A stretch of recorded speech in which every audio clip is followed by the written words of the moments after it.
Bueno, muy buenos días a todos. Qué gusto estar con ustedes en este panel y sobre todo estar tan bien acompañada para este evento. Bueno, creo que la mejor manera de iniciar es preguntándonos precisamente cuáles creen ustedes que son esos grandes desafíos que hoy enfrenta la Amazonía para solucionar el tema, digamos, que nos trae acá, y es el desarrollo del buen vivir. ¿Cuáles son esos grandes desafíos desde la posición que ustedes tienen y el área de estudio o de conocimiento que ustedes quieren compartir hoy con nosotros? Creo que uno de los desafíos que tiene la humanidad frente a la Amazonía, no tanto nosotros como pueblos indígenas, sino es la mirada del occidente hacia nosotros. Es poder comprender el origen de nuestra humanidad. Los seres humanos se han desconectado. Todo lo que se llama civilización o avance ha sido muy bueno, pero nos ha desconectado de nuestro origen. Y eso ha causado un desequilibrio. Y ese desequilibrio es lo que hoy vemos en nuestra humanidad, que la pérdida de la autonomía, del origen propio, es la pérdida de nuestra ley de origen. Porque cuando el Creador nos dejó aquí, sobre esta tierra, nos dejó para ser los amos de ella, cuidar, proteger, pero nuestra ambición ha transformado eso. Al transformar, hemos tenido que desconectarnos de nuestra madre tierra. Hoy en día todos tenemos zapatos, hoy en día todos estamos enfermos, porque estamos cargados. Ya no pisamos la tierra, porque la tierra, aparte de que nos cuida, nos alimenta y tenemos parte de ella en nuestro cuerpo, ya no tenemos el contacto. Y estamos alejados. No solamente alejados de ella, sino que hemos perdido la conexión con nuestros hermanos, que son los seres vivos que nos rodean. Y hemos tenido una mirada totalmente diferente de ellos. Lo hemos visto como lo que podemos explotar, lo que podemos aprovechar, cuando en realidad son seres vivos que se reproducen, que nacen, se reproducen y mueren como nosotros. Al desconectarnos de ella, ha causado un desequilibrio. Y en ese momento, el reto más grande es volver hacia atrás. Y es lo que pretendemos hacer, o lo que pretende hacer la humanidad. Y esto, pues, es un reto muy grande, porque están las industrias que no les interesa, porque les interesa es la economía, cómo crear cada cosa. Pero esto ha hecho que hoy en día nuestro mundo tenga una desarmonía total y un desequilibrio. Y esto es lo que tenemos que equilibrar. Bueno, hasta ahí se la dejo. Muchas gracias. Pues no la deja fácil. Definitivamente, yo creo que esto coincide con un concepto de sostenibilidad que emerge incluso desde la ingeniería. Suena un poco poético, pero dice: la sostenibilidad es la mera posibilidad de que los seres humanos y cualquier otro tipo de vida florezca sobre la tierra por siempre. Y a mí esta definición me gusta mucho y creo que encaja muy bien con lo que nos cuentas, porque al final es ponernos como al mismo nivel, ¿no? Tú hablabas de la naturaleza, de los seres vivos, pues como nuestros hermanos, ¿no? Esa hermandad implica bajarnos de ese pedestal y ponernos al mismo nivel de cualquier tipo de vida, esa conexión de la que tú hablas. Muy interesante. Bueno. Bueno, yo comparto lo que dice la profesora. yo pienso que es importante, digamos que el reto es irnos de cara a las problemáticas, pero pensando siempre en la armonía, justamente lo que planteaban, la armonía entre lo ambiental y lo social. Vemos que la crisis ambiental es una crisis cultural. Entonces, yo considero que para lograr esas transformaciones de esos imaginarios sociales, porque pues desde mi perspectiva, la problemática ambiental es una problemática de imaginarios sociales, que es justamente lo que nos hace actuar, ¿sí? De acuerdo pues a nuestras formas de ser, hacer, sentir y representar. Entonces, considero que el reto es justamente lograr ese equilibrio, como lo mencionaban, lograr ese equilibrio, pero desde la armonía entre el ser humano, con lo otro y con los otros, ¿no? Lo otro entendiendo pues todo lo que nos rodea, los otros seres vivos también con los que nos compartimos. Ahora, si nosotros queremos transformar esos imaginarios sociales, pues es importante que pensemos diferente. Por eso ahora muchos teóricos hablan de un pensamiento ambiental latinoamericano. Enrique Leff particularmente menciona que es importante que tengamos un saber ambiental, porque eso nos permite también pensar en una ética para la naturaleza y pensar unos valores más desde el cuidado y la conservación. A veces pensamos solo en nosotros y no pensamos en los demás, y mucho menos pensamos en cuidar pues lo que nos rodea, nuestro medio ambiente. Considero también que pues si nosotros ayudamos a pensar diferente, estaba escuchando la conferencia de la doctora, me pareció muy interesante porque tuve la posibilidad de entrevistar a una líder comunitaria de una comunidad indígena en Chile. Ella se llama Teresa Vallacoy, y la postura que ellos tienen es muy parecida a la que mencionaba la profe, y me gustaba cuando ella mencionaba que debe existir también una espiritualidad, ¿no? Entonces ellos mencionaban, por ejemplo, esa comunidad, cuando ellos quieren ir, o sea, para ellos la relación del hombre y lo ambiental es muy desde la reciprocidad. Entonces ellos van a sacar agua del río y le piden permiso al río para tomar un poco de agua. También cuando ellos quieren ir a tomar una plantica, ellos van y le piden por favor que les permita. O sea, ellos tienen una relación como si esa persona también les charlara a ellos. Entonces es muy interesante ver cómo ellos, digamos, lo más importante para ellos es el respeto. Lo respetan tal como nosotros deberíamos respetar a la otra persona que se encuentra al lado de nosotros. Entonces ellos decían, nosotros respetamos el volcán, respetamos los ríos, respetamos los árboles. Para nosotros la Pachamama es muy importante. Y lo otro que me parecía interesante es que ellos piden agua o van y se roban una matica. Bueno, no se roban, piden permiso, se llevan una mata o una plantica de cualquiera, y ellos le retribuyen con abono o con algún elemento que pues para ellos también es significativo. Otra, cuando ellos van y toman el agua del río, hacen una oración también como forma pues de agradecimiento porque les permite tomar esa agua de ellos. Entonces, considero, y para concluir, que el reto es lograr esa armonía entre lo ambiental y lo social. Gracias. Claro, ese respeto, ese equilibrio y esa relación también de ganar-ganar, ¿no? Muchas gracias.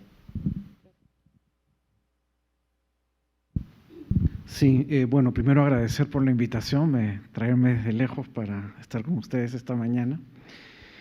Y bueno, yo como más viejo además aquí del panel, he tenido la posibilidad de ver la Amazonía transformándose en estos últimos 30 años, ¿no? Son más de 30 años que trabajo con comunidades indígenas en la Amazonía peruana, y cuando yo empecé, leí un libro de un periodista canadiense que apellida Monbiot, que decía que no íbamos a aprender a tratar bien a la Amazonía hasta que hubiéramos destruido por lo menos el 80% de lo que era.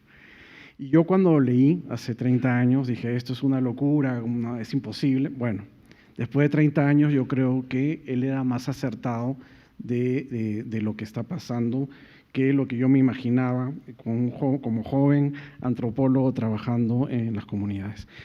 En estos 30 años, entonces, lo que yo he visto es un proceso de empobrecimiento muy grande, ¿no?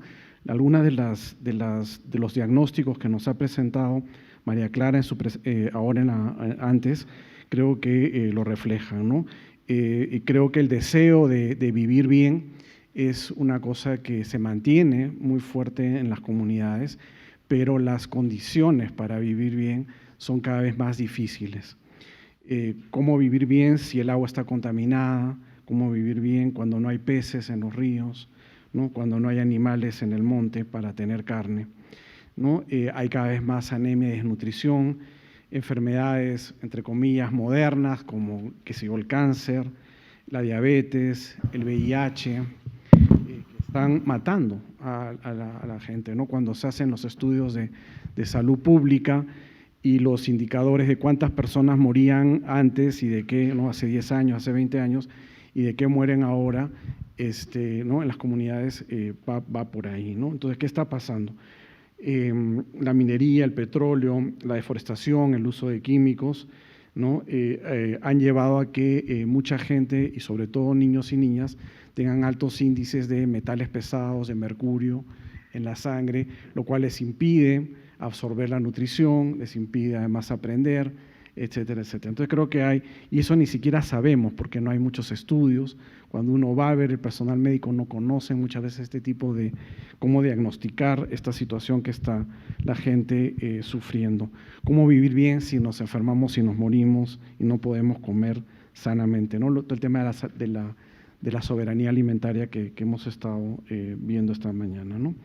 Pero a eso se suma, y para mí esto es lo más preocupante de los últimos años, la presencia de las actividades ilícitas y la violencia que trae con ellas. No solamente el narcotráfico, que es como lo más fuerte, pero la tala ilegal de la madera, la minería informal e ilegal, la trata de personas, de mujeres, sobre todo niñas y adolescentes.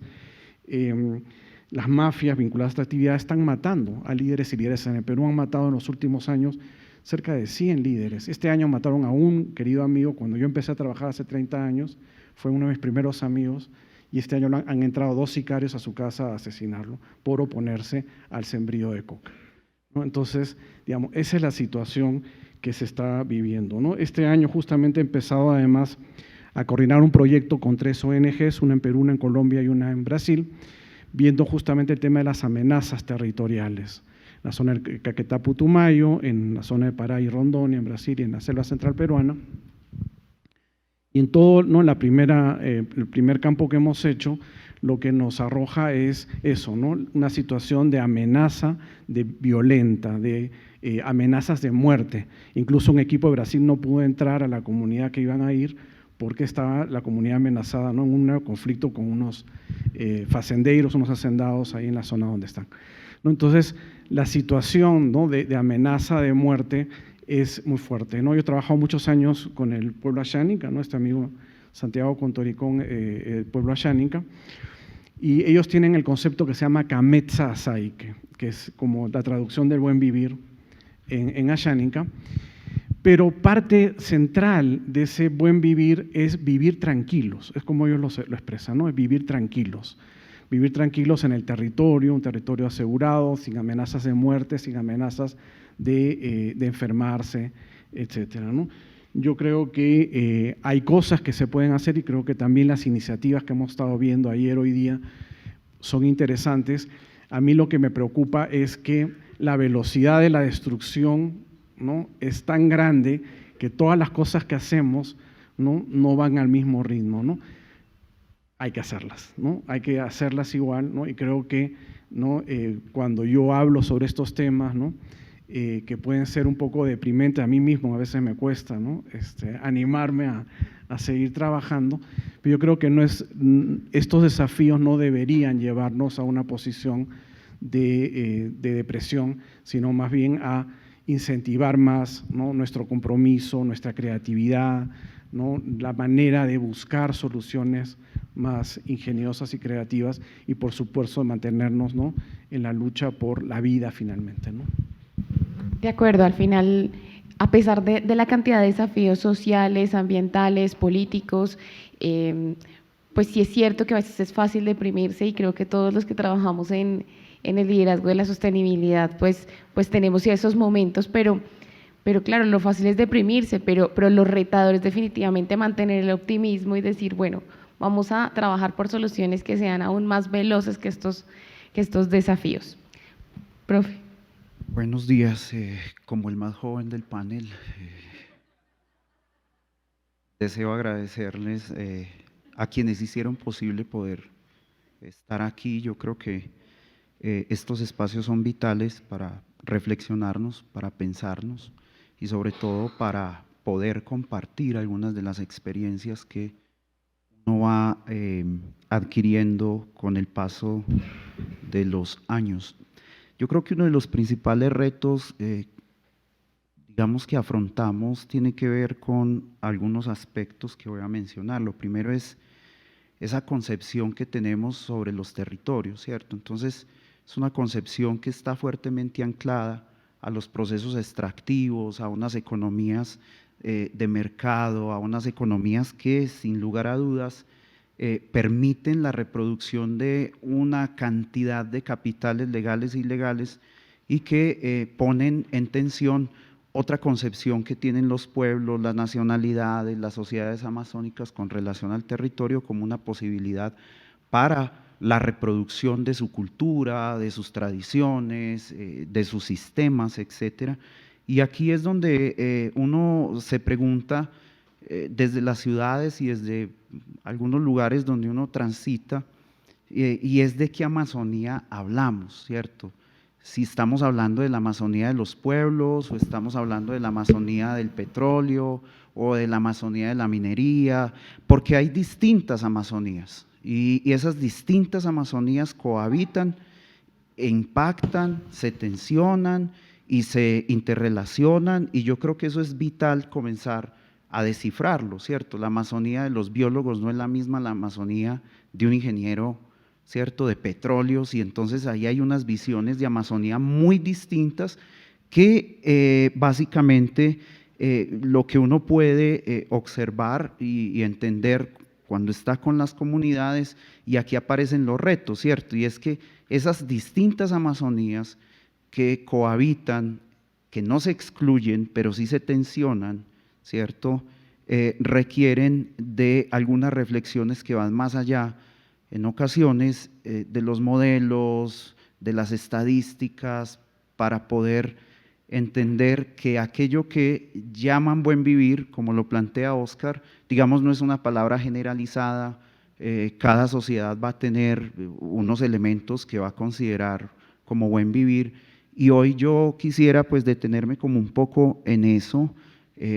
Para los runas del Napo o los naporrunas, digamos, eso del buen vivir tiene unos retos importantes, y uno de esos retos importantes tiene que ver precisamente con las estructuras de los estados monoétnicos en los que vivimos, ¿cierto? Entonces, una cosa es pensar el buen vivir desde Bogotá o desde Quito o desde Lima, y otra cosa es pensarlo in situ, a sabiendas de lo que plantea Óscar, ¿cierto? Entonces, ahí el agua está contaminada, la amenaza de la industria minera con el mismo modelo colombiano, ¿cierto?, en los territorios amazónicos ecuatorianos, entonces es presente, y eso plantea entonces una serie de cosas que yo no sé hasta dónde realmente como academia y como empeliculados, encarretados, como con estos temas amazónicos podamos lograr.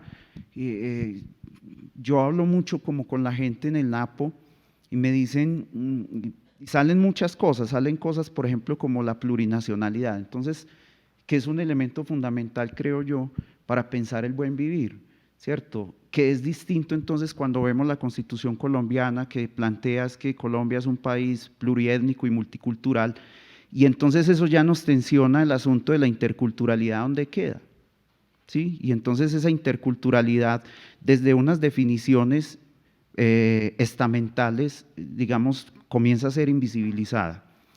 Y esto va a ser fundamental porque Bolivia y Ecuador han sido los dos países que se han montado en esa película de intentar transformar el orden jurídico de sus estados para declararse como estados plurinacionales. Ahora, con todas las críticas que podamos pues tener sobre eso, pero ahí hay unos elementos importantes que comienzan a aparecer, y es el reconocimiento de los pueblos y las nacionalidades, ¿sí? Y ese reconocimiento les ha permitido, digamos, pensar algunas nociones por ese lado. Lo otro es, esto implica reformar la estructura del Estado, ¿sí? Y cuando pensamos reformar la estructura del Estado, no sé hasta dónde, insisto, la universidad, la academia, nosotros, la gente que está sufriendo en los territorios la expoliación, puede lograrlo, ¿sí? Otro elemento allí es que se plantea mucho desde las comunidades la imposibilidad de la distribución equitativa de la riqueza. Entonces siempre sale por delante estas discusiones, extraen el petróleo, extraen los minerales y a nosotros nos dejan el pasivo ambiental, nos dejan los problemas, no hay una real distribución de la riqueza y eso tiene una explicación, vivimos en un modo de producción que su única lógica es la acumulación y a nosotros nos dejarán los pasivos ambientales. Entonces aparece un asunto que es vital y yo creo que es un gran reto y son los derechos de la naturaleza. No es lo mismo que la naturaleza no tenga derechos a tener derechos, porque entonces los pueblos hoy, en el caso ecuatoriano, hay infinidad de demandas con relación a los impactos que están generando las industrias extractivas en sus territorios. Y entonces eso ha permitido o ha generado una movilización en el orden jurídico del Estado para dar trámite a casos que hasta ahora, digamos, no se denuncian en nuestros contextos, y hablo de Colombia, Perú, pues nadie va a ir a poner una denuncia porque la naturaleza tiene derechos, porque le van a decir, en este país la naturaleza no tiene derechos, ¿cierto? No es un sujeto de derecho. Entonces, eso es un reto importante que yo creo que tenemos que comenzar a trabajar y a discutir en nuestros contextos. Y es importante porque la naturaleza es el fundamento de la vida para todos, no solamente para el ser amazónico, sino en general para todos es el fundamento de la vida. Somos la naturaleza, somos naturaleza y mientras tanto no lo reconozcamos, entonces seguirá esa visión extraña que tenemos sobre la naturaleza, esa lógica instrumental de extraer, de explotar, ¿sí? De transformar, y eso nos impide pensarnos entonces muchos otros aspectos que están ahí. El respeto a la vida. Betty abrió una discusión muy, digamos, muy compleja, porque hasta dónde respetamos la vida, ¿cierto? La vida como elemento que está presente en todo el universo.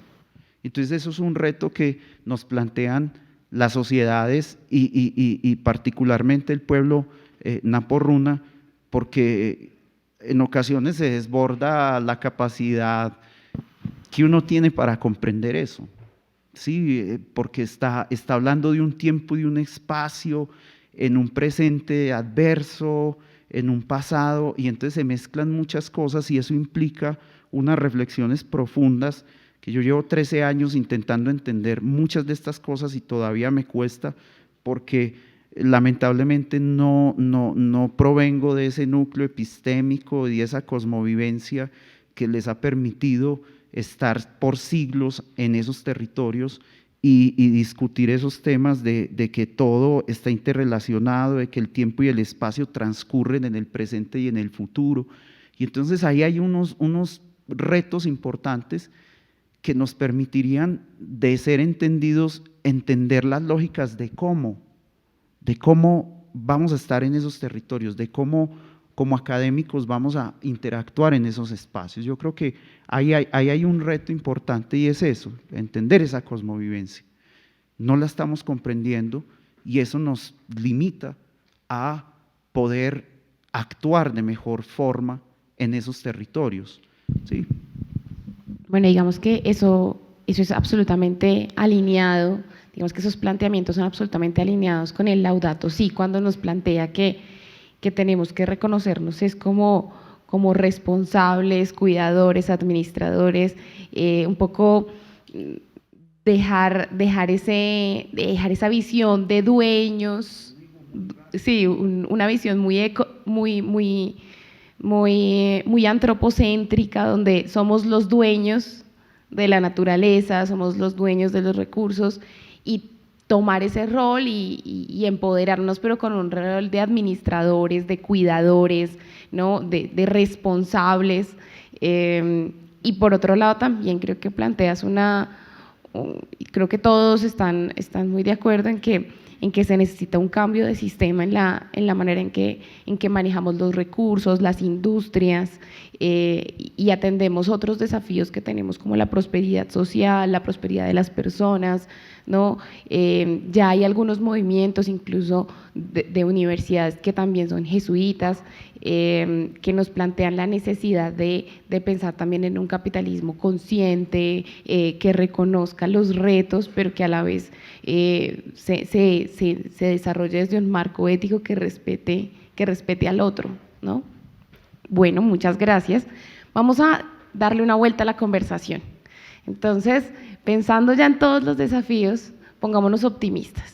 Entonces, ahora escojamos, me gustaría que nos compartan pues esos ejemplos, casos de éxito en los que definitivamente sí se ha logrado trabajar de forma exitosa por el desarrollo humano y el buen vivir en la Amazonía, ¿no? ¿Cuáles son esos casos de éxito que ustedes conocen o en los que han venido trabajando y qué lecciones aprendidas nos pueden compartir? No sé si Betty quieres arrancar. Gracias. Creo que la pandemia despertó mucho en nosotros. Y la pandemia nos ha dejado una lección en la cual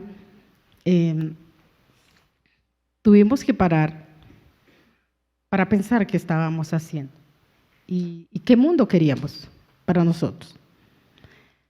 Y quiero contarle un poquito de la experiencia que tuve en la pandemia con mis comunidades, porque fueron muchas comunidades las que yo pude atender.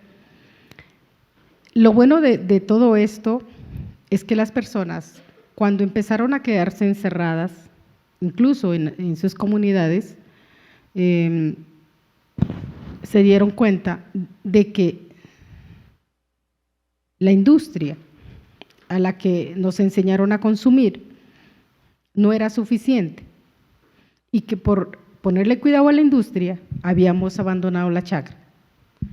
Habíamos dejado nuestras plantas medicinales porque comprarme una pastilla me quita rápido el dolor de cabeza y ya, ¿cierto? Entonces, allí muchas de nuestras comunidades indígenas empezaron a pensar, no, estamos mal, así que tenemos que volver a lo nuestro. Entonces era volver a lo nuestro y bueno, fui una de las pioneras que empecé a trabajar mucho con la gente, hay que volver, estamos enfermos, en los hospitales no cabe la gente, ¿qué vamos a hacer? Entonces nos dimos cuenta de la gravedad en la que estábamos. Y la gente empezó a recuperar las plantas, a buscar plantas. En una de las casas casi no había nada, pero empezamos a buscar, empezamos a sembrar. El guisador o el jengibre, la cúrcuma, que lo conocen, y bueno, y todos los otros. Y esto empezó la gente a decir, no, tenemos que hacer esto. No, los que no tenían chacra empezaron a migrar a esos lugares que habían abandonado y empezaron a limpiar, a volver a sembrar. Entonces, esto es lo que muchas veces las personas necesitamos despertar. A veces estamos como atónitos en este mundo porque el sistema nos ha conllevado al consumismo. Bueno, yo no es que esté de acuerdo con la tecnología, ha sido un avance grande, pero la tecnología nos ha hecho perder nuestra verdadera naturaleza. Así que hoy en día podemos encontrar mucho desequilibrio mental. La alimentación que hoy en día tenemos está cambiando todo nuestro sistema, digamos en el sentido de que nuestro cuerpo tiene un 12% de componentes de la tierra, el 72% es agua, somos aire, y nuestra microbiota hace parte de todo lo que existe. Y si empezamos a consumir productos que no son de la tierra, que que son hechos artificialmente o que traen un pequeño porcentaje, empieza a haber un desequilibrio en nuestro cuerpo, porque ya no estamos nutriendo nuestro cerebro, no estamos nutriendo nuestros órganos principales y todo se empieza a deteriorar. Y es allí cuando empezamos a darnos cuenta de que estamos comiendo mal, de que por muy rico que sea, y la ciencia ha avanzado en eso, que ha aprendido a saber todo lo que nos gusta, entonces nos mete todo aquello que nos gusta ahí, que lo pones en tu paladar y es muy delicioso comer pan, un chocolate, un dulce, pero eso no es bueno para tu salud.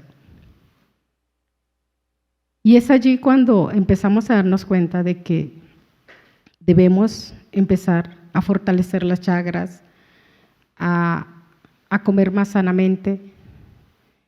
Hoy en día se han desesperado las enfermedades y muchas veces las personas que están en la ciudad se ven obligadas a consumir eso porque no hay más, pero aún tenemos territorio, aún tenemos tierra y eso es lo que hoy pretendemos recuperar, eso es lo que hoy pretendemos fortalecer. Y bueno, esto creo que nos conlleva a que cada día podamos seguir mejorando, no solamente en estas pequeñas comunidades que han tomado esta iniciación, sino que es el mundo, somos todos, porque creo que lo más grande que queda en el mundo es la Amazonía, así que estamos en tiempo récord. Muchas gracias.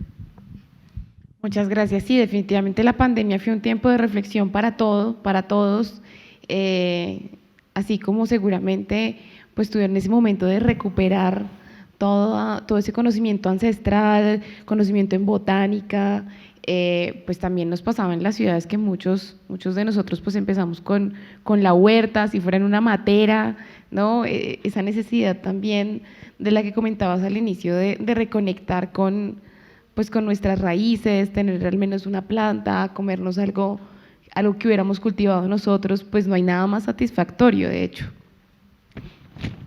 Adelante. Bueno, yo quiero hablar de algunas experiencias, no sé si recuerdan el primer debate, una compañera particularmente y nuestro vicerrector de la Universidad de la Amazonía compartieron algunas de las experiencias que se están llevando a cabo en Florencia, Caquetá particularmente, también direccionadas por la universidad. Y digamos que algunos ejemplos de esas experiencias, ellos mencionaban la escuela de selva, la cátedra ambiental, hablaban entre otras una experiencia muy interesante que tuvimos la posibilidad de escuchar y fue la Tapitas por la Vida, también de nuestra compañera, la ingeniera Claudia. Ella nos compartió también una experiencia y entre otras muchas experiencias que han tenido un impacto muy positivo con respecto a lo ambiental, pero quiero hablar de dos experiencias significativas que tuve la posibilidad de compartir, observar y están publicadas en 2 capítulos del libro y un artículo por si de pronto les interesa conocer más a fondo. La primera hace referencia a la educación ambiental como un escenario de paz. Y en esa experiencia se habla de algunos procesos de inclusión. La experiencia se denomina así, procesos de inclusión social en la Fundación Yari. El líder de la experiencia hace referencia a cómo esta experiencia surgió por las necesidades económicas y sociales, sociales, económicas y ambientales de esa comunidad, directamente en un barrio de Florencia. Y lo más importante para ellos era ver cómo podrían utilizar el plástico de las bolsas de basura para crear artesanías, artículos y bolsos. Entonces, en ese ejercicio, en esa experiencia, ellos desde el 2016 estaban realizando el ejercicio de recolectar las bolsas, pero todavía no sabían qué hacer.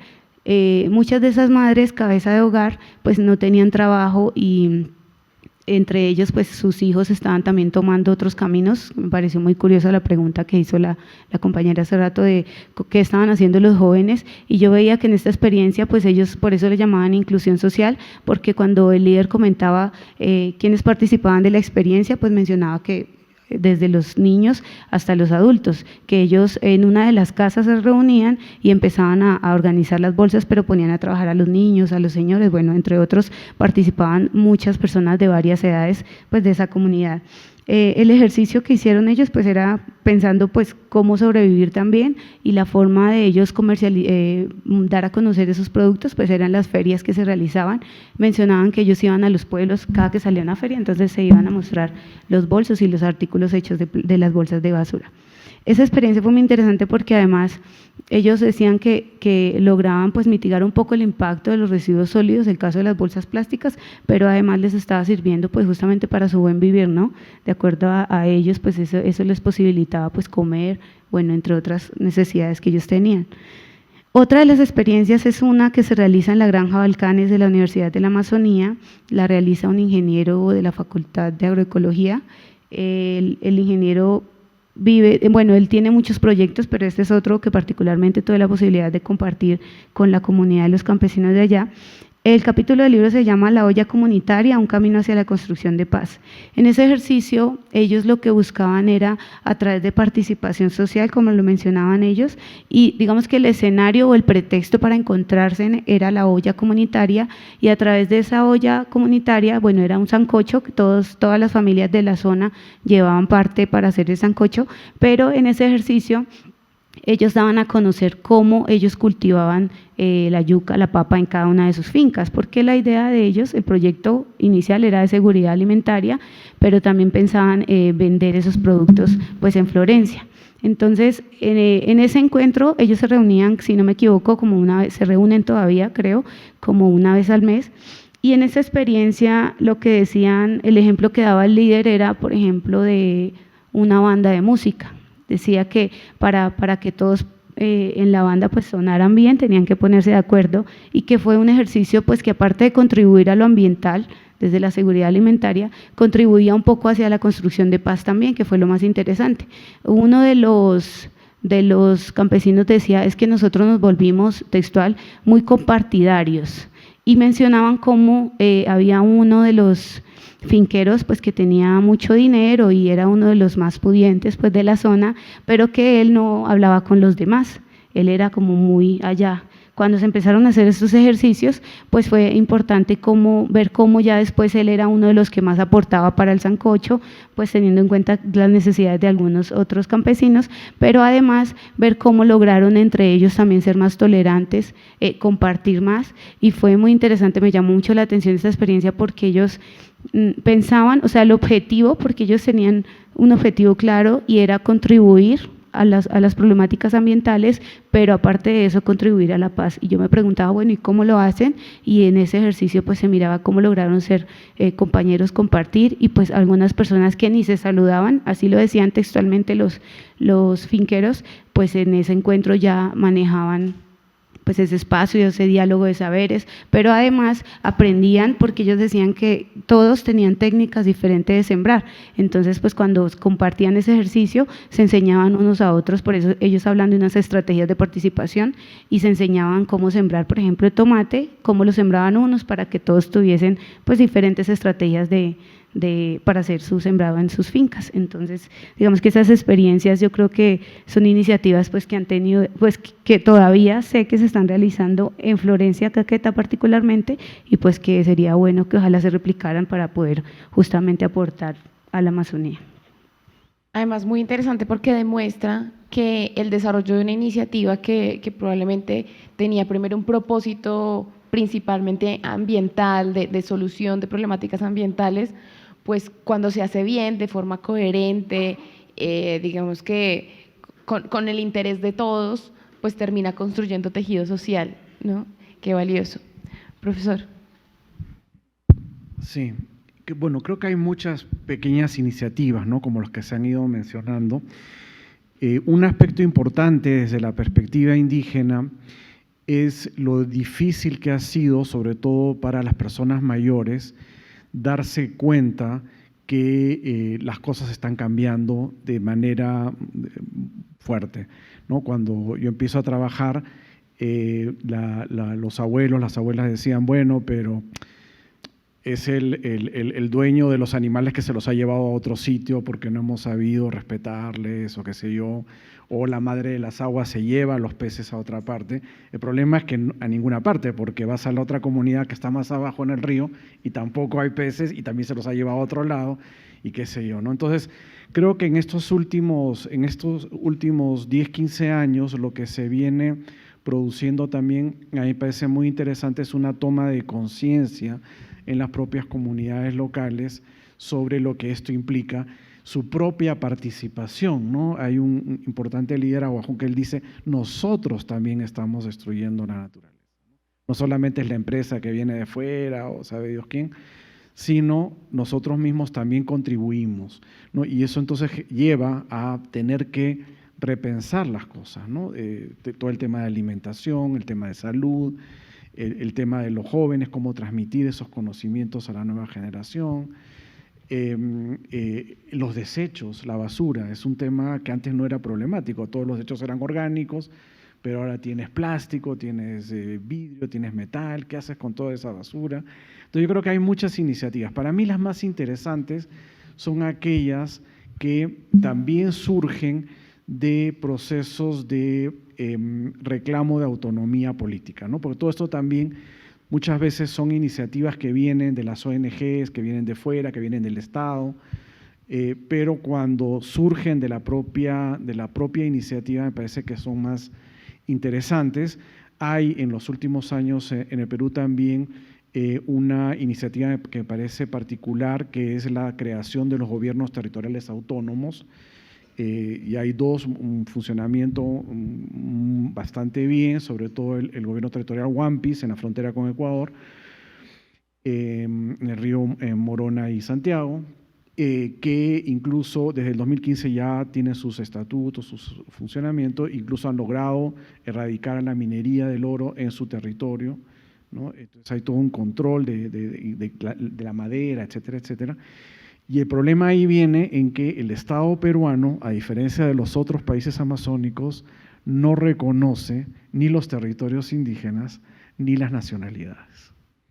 Entonces están entrampados porque por un lado tenemos una situación de hecho, de facto, donde hay un gobierno territorial que funciona como tal y un Estado que no lo quiere reconocer, ¿no? Y eso es grave porque además está claramente en violación de la Declaración de Naciones Unidas, del Convenio 169, etcétera, etcétera, pero que el Estado se protege diciendo que no, que sí reconocen a las comunidades locales. Entonces, cuando se habla de pueblos indígenas se refieren a las comunidades locales, pero no a estos territorios que justamente permitirían, ¿no?, una propuesta, una iniciativa de cada región, porque la diversidad es muy grande. Lo que conversamos también antes en la mañana es que, bueno, en Perú hay 50 pueblos indígenas en la Amazonía.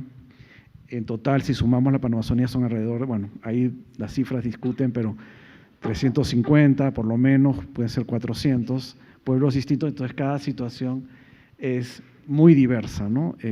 Los ecosistemas son distintos, lo veíamos en estos días, las situaciones históricas, sociales también, pero creo que la posibilidad de que sean, ¿no?, las propias comunidades, los propios pueblos, los que vayan decidiendo cómo ir enfrentando estos desafíos, me parece que son las más valiosas, ¿no?, y las que van a durar más en el tiempo también.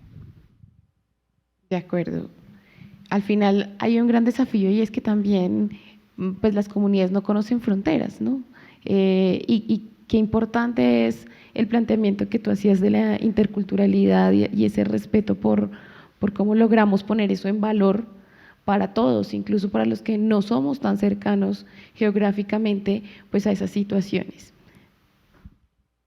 Bueno, hay varias experiencias en las que he podido jalonar con estudiantes y sobre todo con sus familias. Yo creo que ahí ha sido fundamental eso. Una de ellas fue, bueno, todavía continuamos trabajando, y es el Atlas de Cartografía Social de la provincia del Napo. Digamos que lo que nos facilitó esto fue un trabajo arduo, todavía seguimos como trabajando, son 365 comunidades, y todas ellas, digamos, muy dispuestas a trabajar en función de construir sus propios mapas y sus propios límites territoriales, pero a su vez la identificación precisamente de esos espacios en los que van a haber ciertas susceptibilidades y ciertas tensiones producto del avance indiscriminado e ilegal de la minería o de la industria legal del petróleo o otro tipo de industrias que hoy se asientan en estos territorios. Fue una experiencia interesante, ha sido interesante, nos han prestado bastante atención en la gobernación, digamos que hemos podido incidir con esos mapas en las políticas públicas de la provincia, ayudar a pensar el tema del desarrollo y cómo las comunidades quieren y entienden el desarrollo.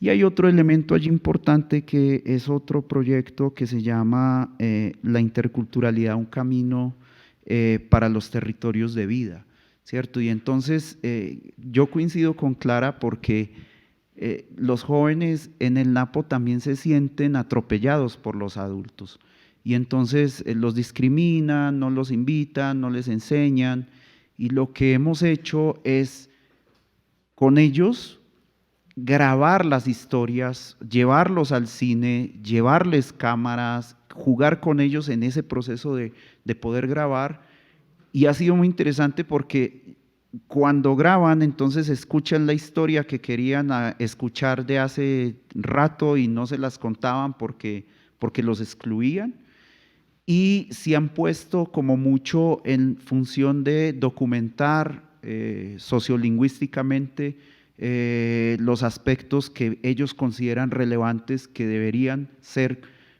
comillas, conservados de su cultura.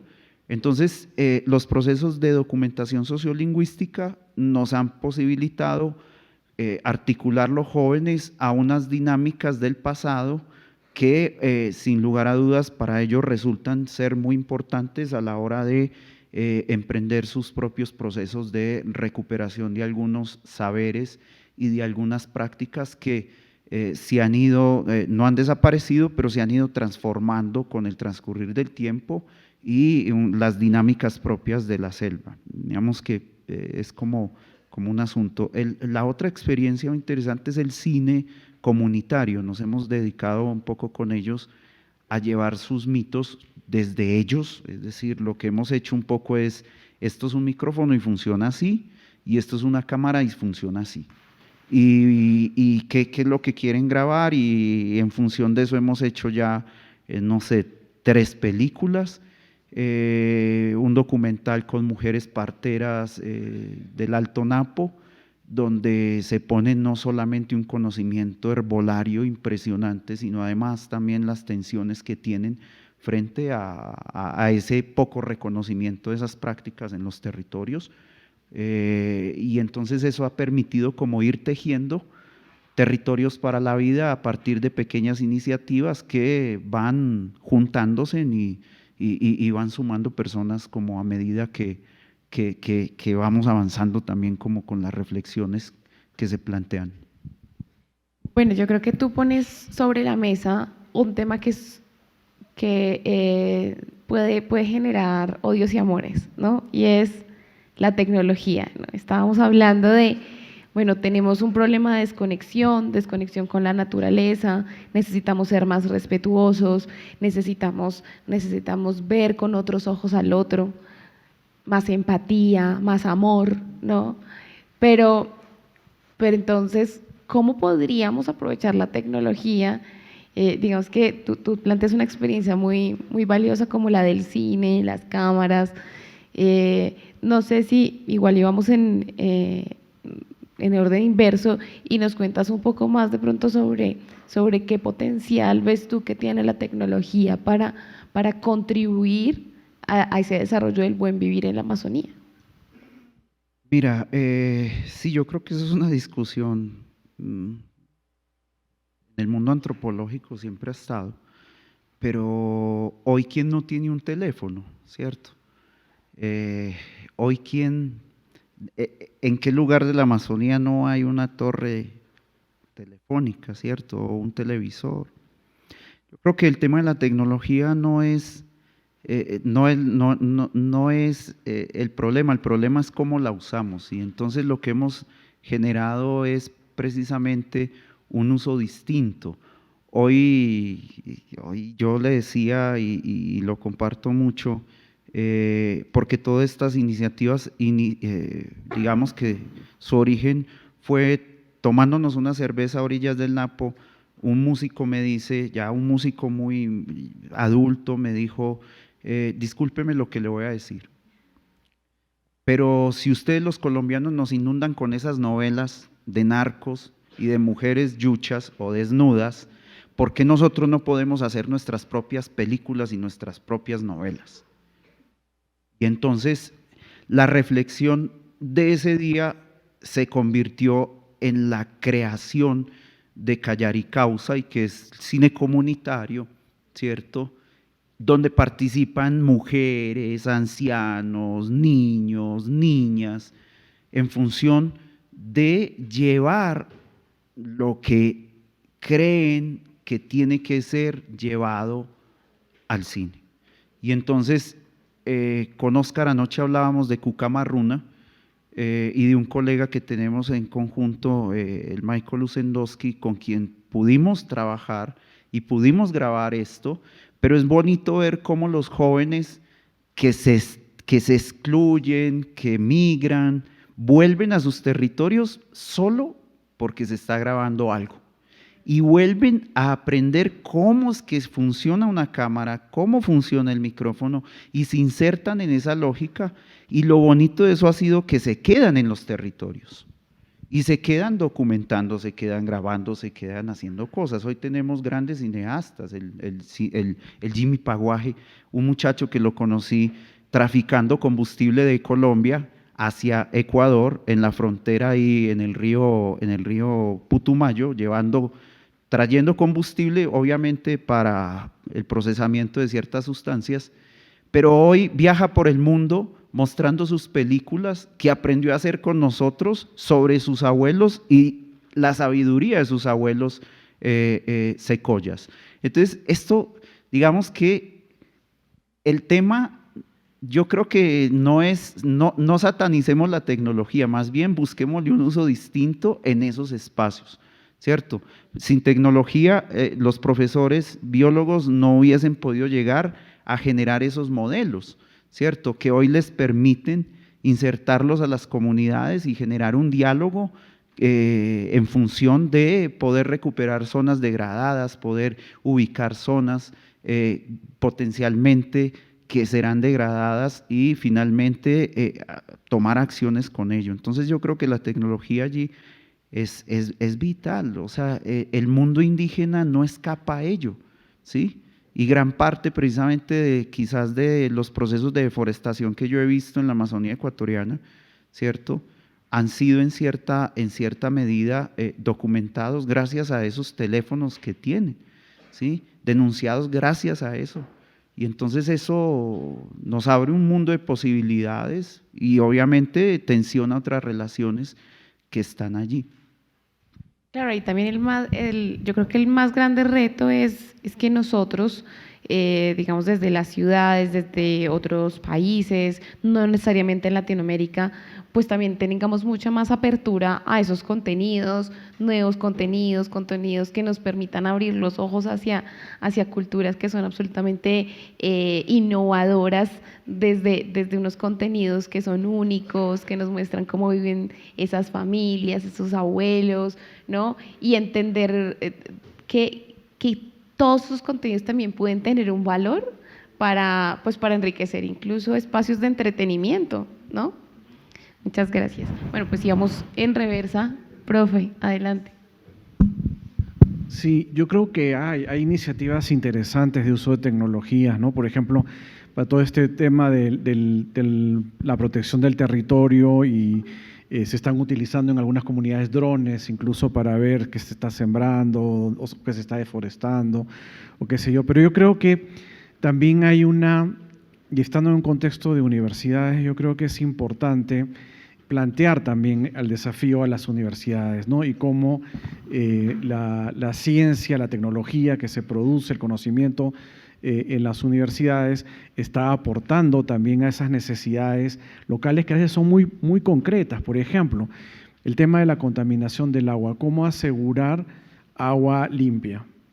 ¿Cuántas facultades de ingeniería están trabajando en ese tema para las comunidades, con la problemática propia, o gente de química, o en fin, ¿no? Es decir, yo creo que hay, ¿no?, cosas que se pueden hacer, hay, pero digamos, ¿no?, es poco relativamente a lo que podría haber más, ¿no?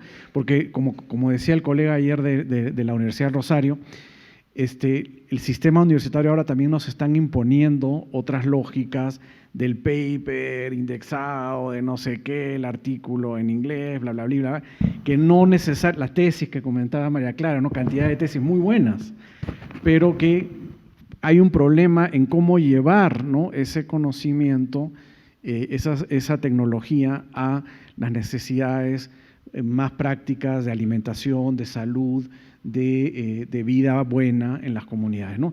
Por ejemplo, hay proyectos de telemedicina muy interesantes en mi propia universidad, tiene un proyecto de telemedicina, los informáticos trabajan con médicos para instalar, ¿no?, un sistema de tal manera que desde las ciudades los especialistas de ciertas especialidades médicas pueden atender, ¿no?, porque a veces en la posta médica ni siquiera hay un personal de salud, sino simplemente hay un técnico o alguien, ¿no?, que abre la puerta y la cierra o lo que sea, ¿no? Pero eso supone contar con conectividad, contar con electricidad, etcétera, etcétera, y muchas veces no hay. Yo estuve participando en un proyecto en la pandemia con una Radio Cucama, una radio del pueblo Cucama, para justamente facilitar la comunicación, y parte del proyecto era instalar pequeños paneles solares para recarga de celulares, porque no hay, ¿no? Pero eso supone que tienes conectividad, no telefonía, porque tienes la electricidad ya con el panel solar, pero no tienes, ¿no?, la señal, entonces tienes que caminar no sé a dónde, o treparte a la canoa, ir a no sé qué sitio, subir a no sé qué cerro, para poder captar la señal, ¿no? Entonces, digamos, hay cosas que se pueden hacer, pero yo creo que también ahí el rol de la universidad y su compromiso, ¿no?, con las comunidades amazónicas tiene que ir cambiando, ajustándose y dialogando, ¿no?, escuchando, ¿no? Esta iniciativa surgió precisamente porque, bueno, yo con Pueblo Cucama tenemos ya hace varios años un grupo de trabajo donde ellos nos plantean incluso los temas de tesis. Yo digo, bueno, ¿ustedes qué quieren saber o qué quieren que les apoyemos desde la universidad? No, queremos eso, un tema de los paneles. Bueno, entonces yo hablo con mis colegas de ingeniería, no sé qué, llevamos los paneles, pero entonces tiene que surgir, ¿de dónde surgen las iniciativas del desarrollo de la ciencia y la tecnología? ¿No? Y creo que ahí es donde tenemos que ir cambiando también nuestros propios chips, hablando de tecnología, para hacer más, avanzar más en ese buen vivir, ¿no? Yo comparto lo que dicen los compañeros, pues yo creo que la tecnología es muy importante, pero como lo decía también el profe, lo más importante es ubicar como el propósito, para qué queremos utilizarla. Creo que en el caso de irnos de cara a las problemáticas ambientales, pues nos serviría mucho para justamente modificar esos imaginarios sociales y pues para que esas representaciones simbólicas ya de las comunidades en sus formas de actuar, en sus prácticas sociales sean diferentes. Entonces yo creería que desde allí sería un aporte significativo. Ayer justamente en el ejercicio nosotros con mi grupo hablábamos de un metaverso. Creo que es una posibilidad también para poder cambiar el chip, como lo decía el profesor, y yo creo que desde allí podemos lograr las verdaderas transformaciones que queremos, pues de cara justamente a esas problemáticas que nos enfrentamos ambientales.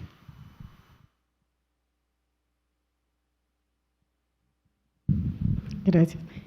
Bueno, hablando de tecnología, hay algo muy curioso que ha pasado por la ribera del río Amazonas hace poco, en este momento podríamos decir que está en ese suceso, y es que los drones han sido muy pocos conocidos en ciertos pueblos indígenas, ¿sí? Y cuando usted no le socializa a las comunidades y empieza a enviar un dron, la gente se asusta muchísimo, porque no sabe qué es, entonces cogen la escopeta, lo disparan, o las flechas, bueno, cosas así, bueno, flechas ya casi no existen, pero las escopetas y otras cosas. Es importante pensar en eso, ¿sí? La tecnología nos ayuda en muchas cosas, pero es importante saber para qué la utilizamos, ¿cierto? Y utilizarlo en lo que en realidad es importante. Y esto ha creado en las comunidades mucho miedo y temor. En este momento hay varias comunidades que han empezado a mirar estas luces que llegan en las noches, no sé qué hacen, por qué están allí, y las personas empezaron a tener mucho miedo y están muy atemorizadas. Y ellas empiezan a decir de que estas cosas como nunca lo han visto, entonces piensan que es algo malo que viene y la gente se empezó a encerrarse en sus viviendas. Ya no quieren ir a la chagra, no quieren ir a pescar, entonces es una cuestión absurda. Entonces hay que mirar de qué forma enviamos estos aparatos a estos lugares donde la gente no conoce, especialmente en los pueblos indígenas. Y hace poco pasó incluso en mi comunidad donde yo laboro, alguien se inventó y llevó un globo y lo empezó a elevar desde un lugar y empezó a pasar ese globo cerca a la comunidad y la gente empezó a correr porque decían que ahí venía la bola de fuego y esa bola de fuego que los iba a matar. Entonces la gente corría para acá y para allá. Imagínate, y en pleno siglo XXI, donde un globo ya hace miles de años, bueno, muchos años pasó, sin embargo, mucha gente no conoce. Y esto, ¿sí? Eso, entonces empiezan a hablar que es el cortacabezas, y ahora es otra que ellos sacaron que era el pelacara. Y el pelacara es ese aparato que empieza, que entonces que allí viene un hombre que les va a matar y les va a sacar la cara, que para hacer robo, no sé de dónde se inventaron, pero en este momento eso está. Entonces hay que mirar de qué forma vamos a llevar esa tecnología y hay que socializarlo para no asustar a las tribus. Entonces es como eso.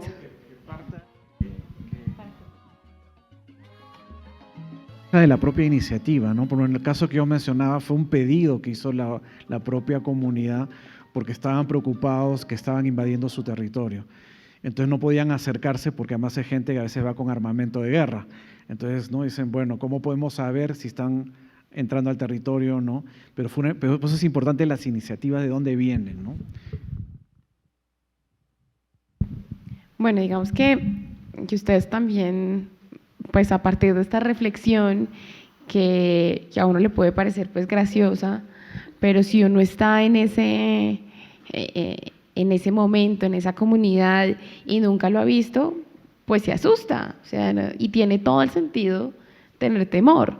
Además que algunos de estos drones, por ejemplo, pues suenan durísimo y tienen un alcance pues inmenso, igual sí tienen sus riesgos, entonces mal manejados son muy peligrosos de hecho, entonces pues creo que eso abre también el espacio para que ustedes nos cuenten, bueno, si ustedes pudieran hacer cambios ya en la educación, cambios ya en algunas universidades, si tuvieran esa potestad, ¿no? ¿Qué cambios creen o qué tipo de iniciativas creen que deberíamos estar impulsando desde las universidades, en los colegios, en los institutos, por ejemplo, de educación técnica, ¿no? ¿Cuál tendría que ser el rol de las universidades, los institutos de educación superior, ¿no? Es de acceso, es conectar, digamos que solo son los proyectos de tesis. Tendríamos que tener algunos grupos de profesores allá, tendríamos que traer las personas acá. ¿Cuáles creen que pueden ser esas iniciativas potentes que tendrían que adoptar las universidades? ¿Cuál es nuestro rol?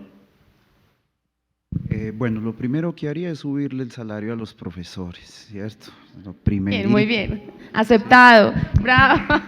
Primero que haría. Y lo segundo es que yo estaba, por ejemplo, revisando universidades, ofertas de sus, digamos, de sus ofertas académicas, y me sorprende cómo ninguna universidad tiene un pregrado en desarrollo local sostenible en la Amazonía. ¿Sí? Es decir, en Perú, ¿cuántos hay de desarrollo local en la Amazonía? Ninguno. En Ecuador tampoco. Y cuando miro a Bolivia, pasmamos, pues, o sea, la Amazonía más impactada es la boliviana y no hay nada, ¿no? En Colombia tampoco. Entonces yo creo que hay un reto importante, es entender el desarrollo ya no desde aquí, sino desde allá. Entonces, ¿cómo entendemos el tema del desarrollo del buen vivir desde los territorios y no para los territorios? Educación desde los territorios y no para los territorios, que es distinta la fórmula, ¿cierto? Y en ese sentido, entonces, yo creo que los temas que se vienen discutiendo aquí son vitales y yo creo que abren las luces para pensar temas que tienen que ver con los procesos educativos en los territorios. Y en ese sentido, la experiencia, por ejemplo, de una de las carreras en las que trabajé durante 10 años, que fue la carrera de desarrollo local de la Universidad Politécnica Salesiana en Ecuador, fue un éxito en el sentido en que recogía básicamente estudiantes de las comunidades o las nacionalidades, porque realmente digamos, el tema de comunidades es sensible allí, de las nacionalidades indígenas, y hoy por hoy muchos de esos egresados han sido alcaldes, alcaldesas de sus municipios,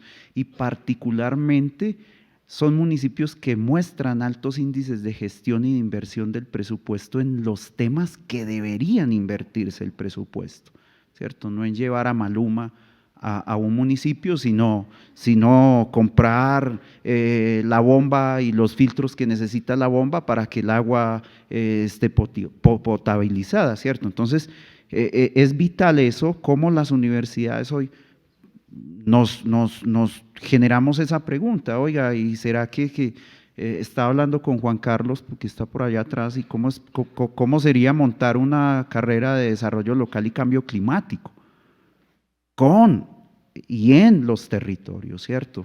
Porque eso nos va a permitir no solamente entonces entender ciertas lógicas, sino además posibilitar un tema muy grave, que es el acceso a las mujeres a la educación, el acceso a los jóvenes en esos espacios a la educación se restringe, y cuando se restringe, muchos de esos jóvenes terminan siendo captados por bandas criminales, ¿sí? O sea, hay mucho caso en Ecuador donde se capturan muchachos de Cali, de Medellín, ¿y qué estás haciendo?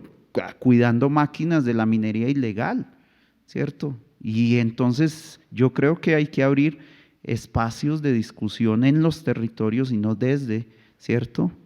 O para, porque esto nos va a garantizar, digamos, cambiar ese chip en términos de lo que plantea Óscar, en términos de que las comunidades aporten fuertemente y tomen mayor empoderamiento. De alguna manera también tú planteas un rol fundamental, y es cerrar esas alternativas perjudiciales para nuestra sociedad a partir de atender esos vacíos de poder que muchas veces hay, y que esos vacíos de poder también sean llenados por los mismos líderes locales, pero a partir de una buena formación, ¿no? Muchas veces esos líderes locales sí que quieren hacerlo, pero no tienen la formación para dialogar entre un sistema de Estado convencional en el que se tienen que mover. Actualmente es así, digamos que podría ser mejor, y además aprovechar ese sistema actual también para beneficiar a sus comunidades, pero necesitan la formación para hacerlo. Me parece súper interesante eso. Fíjate que me he encontrado casos como estos. Yo soy el secretario de Educación. Ay, ¿usted de dónde es? Pues yo estoy esperando que me diga yo nací aquí, yo viví aquí, mis papás son de aquí. No, yo soy de Bogotá. Pero ¿y usted qué hace por aquí metido en los confines de esta selva, de este infierno verde? No, es que no tenía más trabajo y el alcalde es amigo de yo no sé quién y me trajo a trabajar acá. Y entonces, qué respuesta efectiva van a tener las comunidades, las sociedades indígenas frente a eso? O el de planificación del municipio, ¿sí? Es de cualquier parte, menos de ahí. Y entonces tenemos unas ciudades completamente desordenadas, poquísimo planificadas en la Amazonía, que hoy se convierten en grandes problemas y en grandes retos de la gestión ambiental, social, política y económica para la cuenca amazónica, ¿cierto? Entonces, yo creo que hay muchas voluntades y gente muy buena en los territorios, pero carece de procesos de formación. Y además tiene 2 o 3 hijos, eso le impide venir a estudiar a Bogotá. No puedo dejar mi familia, me toca quedarme aquí, pero si hubiesen ofertas, ahí estoy seguro que la gente va a estudiar. Y no esperar que sean carreras numerosas, ¿cierto? Porque son carreras de 20, 30 estudiantes, no de 100 y 200 como en las ciudades. Entonces muchas veces las universidades dicen, eso no me sale rentable, eso no es rentable para mí, solo tengo 10 estudiantes, no es rentable. Pero yo creo que aquí hay gente muy buena que sabe fondear, que sabe traer fondos y que muy posiblemente podrían, digamos, invertirse en la educación de jóvenes con un talento impresionante en esos territorios. Además, la estructura de los estudios también podría ser distinta. Bueno, se nos está acabando el tiempo, me gustaría saber si ustedes quisieran agregar algo. Yo creo que el tema de la educación lleva al tema de los jóvenes, de la juventud, ¿no? Que ha salido también en las preguntas, en la presentación de María Clara, y que es crítico, ¿no? Y claro, es por primera vez en la historia, estos últimos 10 años, ha habido un acceso masivo de jóvenes indígenas a la educación superior, pero está el paso previo, que para mí me parece que es crítico, que es la educación básica secundaria. Y yo justamente hice un trabajo para el Ministerio de Educación hace unos años, el 2017, sobre deserción escolar. Y entonces en las zonas rurales, era en la Amazonía, ¿no? En las zonas rurales de la Amazonía, tanto población campesina como indígena, y efectivamente la mayoría de los jóvenes, ¿no? Tanto varones como mujeres, no terminaban la secundaria. Y entonces eso lleva, ¿por qué? Porque la educación secundaria está pensada fundamentalmente para seguir la educación superior. Si tú no eres bueno en los estudios, si a ti no te gusta estudiar, si tú no tienes interés o posibilidades reales de continuar en estudios superiores, no tiene sentido seguir estudiando si ya sabes lo básico para la vida que necesitas. Entonces, ¿cómo pensar la educación básica de otra manera, más relacionada también con el propio contexto geográfico, cultural, social? Y eso lleva también al tema de las lenguas, ¿no? También se habla de la pérdida de las lenguas en algunos lugares, son hablantes pasivos, es decir, entienden pero no lo hablan, ¿no? Y entonces lo que yo digo, es decir, ¿cómo es posible que en ciudades, por ejemplo, como Lima, ¿no? Los colegios bilingües de la clase media alta, ¿no? Terminen la secundaria hablando perfectamente inglés y castellano, francés y castellano, y los chicos y las chicas en la Amazonía terminan siendo, lo que yo digo, nilingües, porque ni dominan el castellano ni dominan su propia lengua. Entonces son nilingües. Y eso me parece a mí gravísimo, porque todo el conocimiento que hay en la lengua, ¿no? se pierde.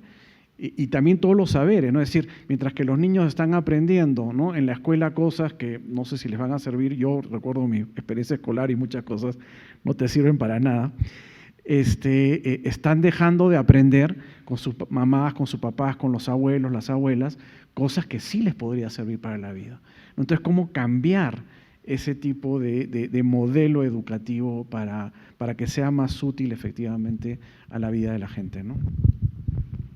Bueno, yo solo quiero agregar una cosita, comparto lo que dicen los compañeros, pero creo que particularmente un buen cambio se podría dar directamente en los currículos. El currículo debe ser transversal, de acuerdo pues con la formación ambiental. Si logramos que se dé una transversalización desde los currículos, yo creo que en básica, en media, en la universidad, en la educación superior, se puede lograr realmente una apropiación ambiental. Ahora, para mí es algo importante mirar que la educación, parte de las problemáticas de la educación en general es cómo se está primando el desarrollo cognitivo solamente, ¿no?